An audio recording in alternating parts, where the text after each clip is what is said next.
Vehicle పోకుండా ఆపుతాడు. ఆపిన 10 నిమిషాలకి వెనకాల 10 కిలోమీటర్లు కొన్ని వేల కార్లు ఆగిపోతున్నాయి అధ్యక్ష. దీన్ని స్ట్రీమ్ లైన్ చేసే విధానమే లేదు. అంటే మన అవసరాలు చాలా వేగంగా మారుకుంటూ పోయినాయి.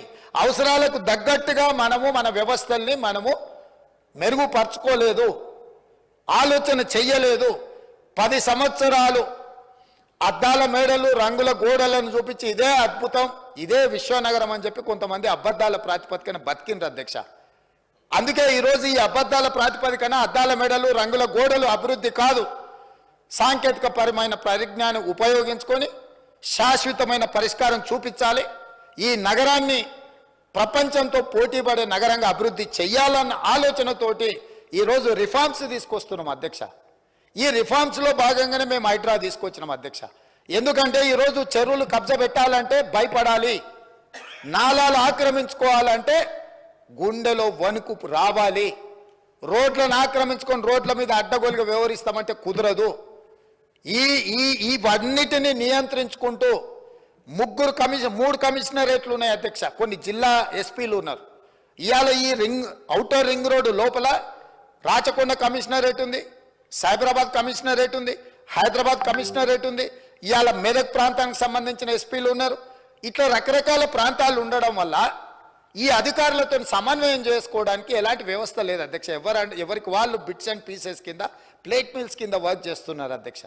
అందుకే ఈరోజు కాంప్రహెన్సివ్గా ఒక ప్రణాళిక చేయాలి, ఒక మాస్టర్ ప్లాన్ చేయాలి. ఈ మాస్టర్ ప్లాన్ ద్వారా హైదరాబాద్ నగరంలో ఉన్న వాళ్ళకు ఉన్న ఇబ్బందులను తొలగించాలనే ఒక మంచి ఉద్దేశంతో, సదుద్దేశంతో ఇవాళ హైదరాబాద్ నగరాన్ని విస్తరించడానికి, ఇవాళ మెట్రోని విస్తరించాలని ఆలోచన చేసినాం. హైదరాబాద్ నగరానికి నీళ్ల గురించి అక్బరుద్దీన్ ఓవైసీ గారు కొన్ని అంశాలు ప్రస్తావించి నేను కొన్ని విషయాలు చెప్పదలుచుకున్నా అధ్యక్ష.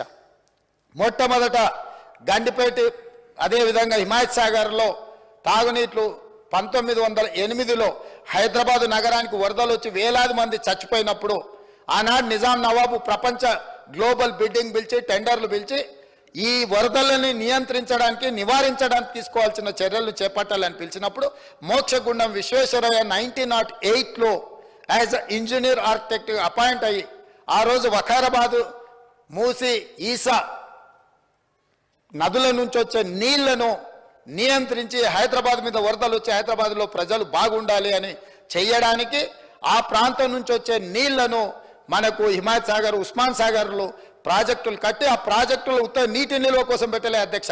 ఈ హైదరాబాద్ నగరానికి తాగునీళ్ళు అందించడానికి 1921లో పూర్తి చేసి ఆ రోజు నుంచి ఈ రోజు వరకు 100+ ఇయర్స్ అయినా ఈ రోజు హైదరాబాద్ నగర దాహార్తి తీరుస్తున్నది నిజాం ప్రభువు కట్టిన హిమాయత్ సాగర్, ఉస్మాన్ సాగర్ వల్ల ఈరోజు తాగునీటి సమస్య పరిష్కరిస్తుంది అధ్యక్ష. అట్లాంటి మ్యాన్ మేడ్ వండర్స్ ఈ నగరంలో ఉన్నాయి. కానీ అవి సరిపోలేదు విస్తరించే నగరానికి. సరిపోనప్పుడు కాంగ్రెస్ పార్టీ అధికారంలో ఉన్నప్పుడు ఆలోచన చేసి 1965లో అధ్యక్ష, 1965లో హైదరాబాద్ నగరానికి దాగునీరును తేవాలని మంజిరా నుంచి హైదరాబాద్ నగరానికి నీళ్లు తీసుకొచ్చి హైదరాబాద్ నగరానికి కాంగ్రెస్ పార్టీ ఆ రోజు తాగునీటి సమస్యను పరిష్కరించడానికి తీసుకొచ్చింది అధ్యక్ష. అదేవిధంగా సింగూర్ ప్రాజెక్టు 1982 కాంగ్రెస్ ఉన్నప్పుడు సింగూర్ ప్రాజెక్టు నుంచి హైదరాబాద్ నగరానికి తాగునీళ్లు తీసుకొచ్చింది అధ్యక్ష. అదేవిధంగా అధ్యక్ష కృష్ణా ఫేజ్ 1 90 MGD 2004 టీడీపీ అప్పుడు అక్బరుద్దీన్ ఓవైసీ గారు మొదటిసారి ఎమ్మెల్యే అయినప్పుడు పెద్దలు జనార్దన్ రెడ్డి గారు 99 to 2004 he was opposition leader, he was CLP leader, he was fighting for like anything.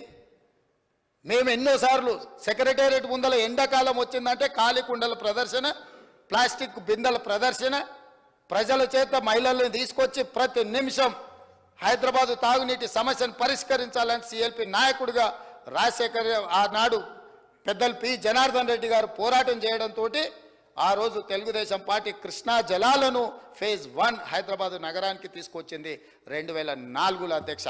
అదేవిధంగా అధ్యక్ష కృష్ణా ఫేజ్ 2 90 MGD 2008లో కాంగ్రెస్ పార్టీ తీసుకొచ్చింది అధ్యక్ష.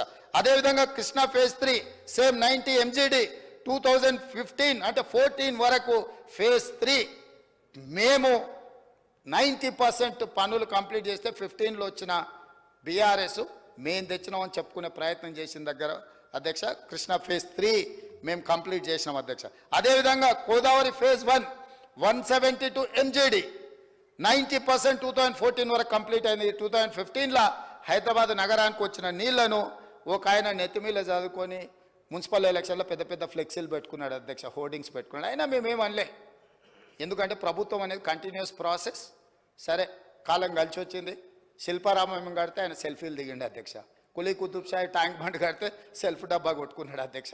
మేమేమన్నా అన్నామా అధ్యక్ష? మేము కట్టిన హైటెక్ సిటీ, మేము కట్టిన శిల్పారామం, మేము వేసిన ఔటర్ రింగ్ రోడ్, మేము నిర్మించిన అంతర్జాతీయ ఎయిర్పోర్ట్, మేము తెచ్చిన ఐటీ కంపెనీలు, మేము తీసుకొచ్చిన ఫార్మా కంపెనీలు, మేము తీసుకొచ్చిన హైదరాబాద్ డెవలప్మెంట్ అంతా వాళ్ళ తాత ముత్తాతలే తెచ్చిందని చెప్పినట్టు సెల్ఫ్ డబ్బా కొట్టుకున్న సెల్ఫీలు దిగినా మేమేమనలేదు అధ్యక్ష. చూస్తూ ఊరుకున్నాం. ఎందుకంటే కాలం కలిసి వచ్చింది. కాలం కలిసి వచ్చినప్పుడు వానపాము కూడా బుసగొడుతుందంట అధ్యక్ష. నాగుపాము అవసరం లేదు. వానపాము అంటే తెలుసు కదా అధ్యక్ష, ఎర్రన్న. మనం తెలంగాణలో ఎర్రన్న అంట. వర్షాలు వచ్చినప్పుడు మట్టిలో పుడతాయి, వాటికి ఎటు పోతాయో ఎటు వస్తాయో తెలియదు కదా. వానపాములు కూడా బుసకొడతాయి అధ్యక్ష. కొన్నిసార్లు కాలం కలిసి వచ్చినప్పుడు కొంతమంది సరే తండ్రులు పేరు మీద మంత్రులై చెప్పుకుంటుంటారు అధ్యక్ష. అందుకే ఈరోజు ఈ హైదరాబాద్లో మెట్రో ఎవరు తెచ్చారు అధ్యక్ష? డాక్టర్ వైఎస్ రాజశేఖర రెడ్డి గారు ఉన్నప్పుడు జైపాల్ రెడ్డి గారు కేంద్ర మంత్రిగా, మీకు తెలుసు కదా అధ్యక్ష. ఇంతెందుకు అధ్యక్ష, మీ వికారాబాద్ను శాటిలైట్ సిటీ కింద 2,500 కోట్ల రూపాయలు ఆనాడు మీరు అడిగితే జైపాల్ రెడ్డి గారు మంజూరు చేయలేదు అధ్యక్ష. అది కాంగ్రెస్ పార్టీ అధికారంలో ఉన్నప్పుడు కాదా? సో ఈ నగరము అభివృద్ధిని మాకు భిన్న అభిప్రాయాలు ఉన్నా నేను స్పష్టంగా ఇక్కడి నుంచి సభానాయకుడిగా నేను చెప్తున్నా, చంద్రబాబు నాయుడు గారికి, రాజశేఖర రెడ్డి గారికి రాజకీయ పరంగా, సిద్ధాంత పరంగా, జెండా పరంగా, ఎజెండా పరంగా ఎప్పుడు భిన్న అభిప్రాయాలు ఉండేవి. భిన్న అభిప్రాయాలు ఉన్న చంద్రబాబు నాయుడు గారు హైదరాబాద్ నగరం కోసం చేసిన ఆలోచనను ఇంకా విస్తరించి ఆ రోజు 250 ఫీట్లతో outer ring road, only one phase, not in 169 kilometres, 60 kilometres కోసం మియాపూర్ నుంచి ఎయిర్పోర్ట్ వరకు రోడ్ అంటే దాన్ని రాజశేఖర రెడ్డి గారు 500 ఫీట్లకు పెంచి రేపు ఫ్యూచర్లో ఇంకేదైనా రైలు రావాలన్నా కూడా ఉండాలి, సర్వీస్ రోడ్లు ఉండాలి అని చెప్పి 159 కిలోమీటర్స్ 6,500 కోట్ల రూపాయలు పెట్టి 6,000 ఎకరాల ఔటర్ రింగ్ రోడ్డును రాజశేఖర రెడ్డి గారు నిర్మించి ఒక మణిహారాన్ని మనకిస్తే ఇవాళ ఔటర్ రింగ్ రోడ్డును 7,000 కోట్లకు 33 ఏళ్లకు తాకట్టు పెట్టి పారిపోయిన సనాసులు ఈరోజు కాంగ్రెస్ ఏం చేసిందంటారా అధ్యక్ష? మేం చేసిందల్లా అమ్ముకొని మమ్మల్ని కాంగ్రెస్ పార్టీ ఏం చేసింది? కాంగ్రెస్ పార్టీ ఏం చేసింది? కాంగ్రెస్ పార్టీ ఏం చేస్తుంది అధ్యక్ష? ఆయన సింగిల్ విండోకి నిలబెడితే ఓడిపోతే సింగిల్ విండో చైర్మన్ చేసింది వాళ్ళ నాయన్ని. వాళ్ళ బావను వార్డు మెంబర్ కాకపోయినా మంత్రిని చేసింది అధ్యక్ష. కాంగ్రెస్ పార్టీ సోనియా గాంధీ గారు తెలంగాణ ఇచ్చారు, ఇచ్చుడుతో మీరు ముఖ్యమంత్రి మంత్రులు అయిన మాకేం అభ్యంతరం లేదు అధ్యక్ష. ప్రజలు మీకు తీర్పిచ్చారు.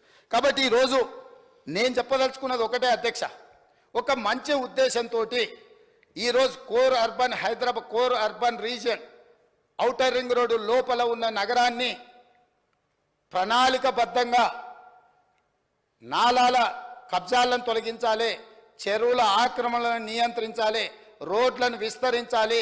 అదేవిధంగా వర్షాలు వచ్చినప్పుడు రోడ్ల మీద నీళ్లు నిలబడితే ఇంతకుముందు హైదరాబాదులో గ్రౌండ్ వాటర్ పెంచడానికి వాటర్ హార్వెస్టింగ్ పిట్ అని చెప్పి ఇళ్లలో ఇంటి మీద పడ్డ నీళ్లను పైప్ లైన్ ద్వారా కిందకు వచ్చి ఒక వాటర్ హార్వెస్టింగ్ పిట్ కట్టుకోవాలని అప్పట్లో ప్రభుత్వాలు చెప్పినాయి అధ్యక్ష.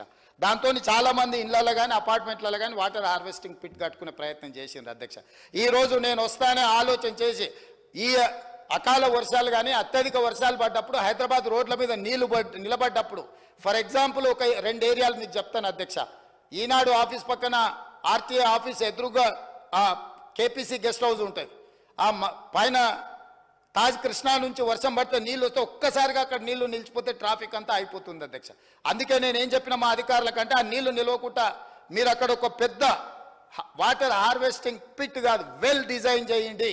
ఒక 10 లాక్ అక్కడ ఒక నీళ్లు మొత్తం కలెక్ట్ చేయడానికి పెద్ద వెల్ డిజైన్ చేసి అక్కడ నుంచి అండర్ గ్రౌండ్ పైప్ లైన్ తీసుకెళ్లి ఆర్టీఏ ఆఫీస్లో 10 లక్షల లీటర్ల వాటర్ హార్వెస్టింగ్ వెల్ను డిజైన్ చేయండి.